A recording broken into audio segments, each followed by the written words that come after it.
we have an administration that is interested in bludgeoning anything that they can associate with what they think of as diversity initiatives. But of course, his gesture was based on several levels of ignorance. And those levels of ignorance have to do with, first of all, is Calibri more and Times New Roman, is one more legible than the other? Now, earlier this week, this is a very strange story, US Secretary of State Marco Rubio ordered diplomats to return to using Times New Roman font instead of Calibri. Now, Rubio's predecessor, Antony Blinken, had swapped in Calibri on the grounds that it was more accessible for people with visual disabilities, a move that Rubio condemned as part of a, and I quote, wasteful diversity initiative. So can fonts be woke then? Well, with me to discuss this is Johanna Drucker, the professor in the Department of Information Studies at UCLA. Johanna, thank you so much for giving us your time. Welcome. Thank you. Glad to be here. What exactly was Rubio so upset about with Calibri? Well, we have an administration that is interested in bludgeoning anything that they can associate with what they think of as diversity initiatives. But of course, his gesture was based on several levels of ignorance. And those levels of ignorance have to do with, first of all, is Calibri more and Times New Roman, is one more legible than the other? What are their cultural associations? Does one carry a kind of woke association because it's sans serif and appears to be more legible for persons with visual impairment and dyslexia? And also, again, even in terms of economics, this is a foolish move because Calibri replaced Times New Roman as the default font in Microsoft Word and in the entire Microsoft suite. And so the effort to actually use Times New Roman costs more in terms of labor, thought, planning than using the default font.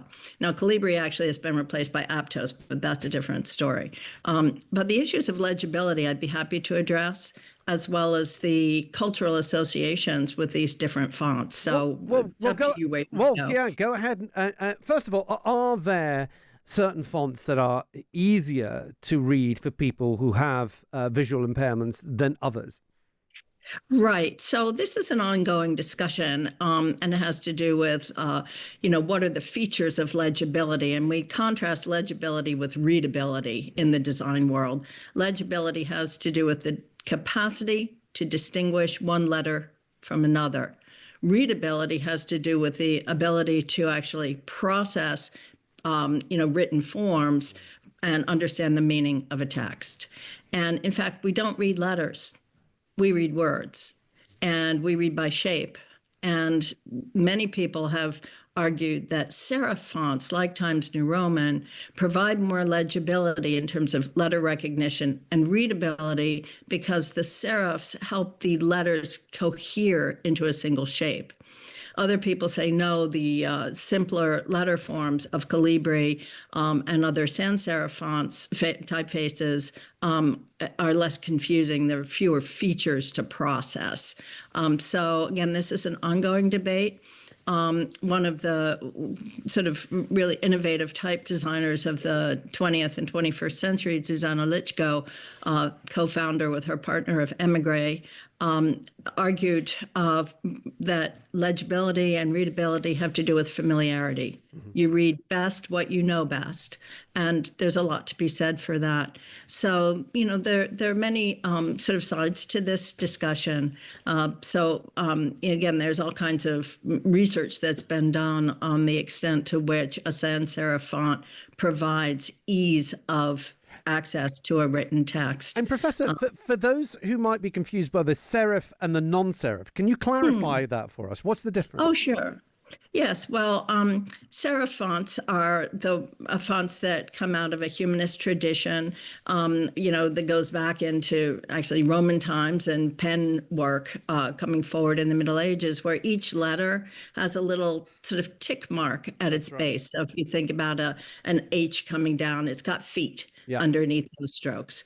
Whereas a sans serif font, that serif piece, that little tick mark is missing, is not there. And so it's a very, simplified letter form. Right. And just finally, just the history behind those fonts and the sort of the liberal or woke agenda behind these fonts. Oh, Where yeah. does that come from? Well, this is really funny because essentially the first sans serif font was actually designed by the wonderful William Caslon Jr., son of the great William Caslon, and it was designed in the first decades of the 19th century. But the movement towards spelling reform and orthographic reform and so forth also included, moves in the early 20th century by Herbert Bayer, part of the Bauhaus. And he was part of what was called the Kleinschreibung movement, the small writing system. And Bayer argued that we should only have lowercase letters, or we could only have one set of letters. He says we don't speak in majuscules and minuscules. We just, speak in one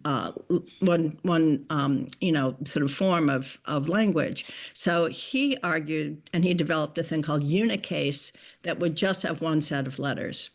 Now, at the same time, we have people arguing the exact opposite, saying, no, letter form should be more suggestive, more able to inflect the tone, the meaning, the emotional affect of speech.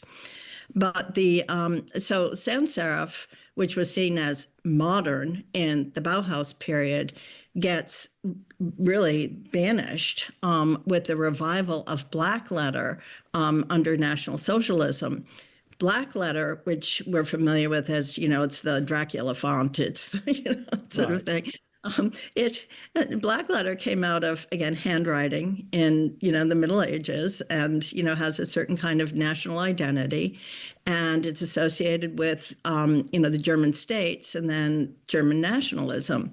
And interestingly, it was after Napoleon defeated various of the, German state armies that the revival of black letter first came into use as a way to kind of signal a national identity. This would be German identity. Professor, I have to leave it there only because of time, but it's absolutely fascinating. And perhaps we should revisit this with you at some other time because the history of those fonts is absolutely fascinating. Thank you so much for just giving us even a brief glimpse. It's been really, really interesting. Professor Johanna Drucker there in the Department of Information Studies at UCLA.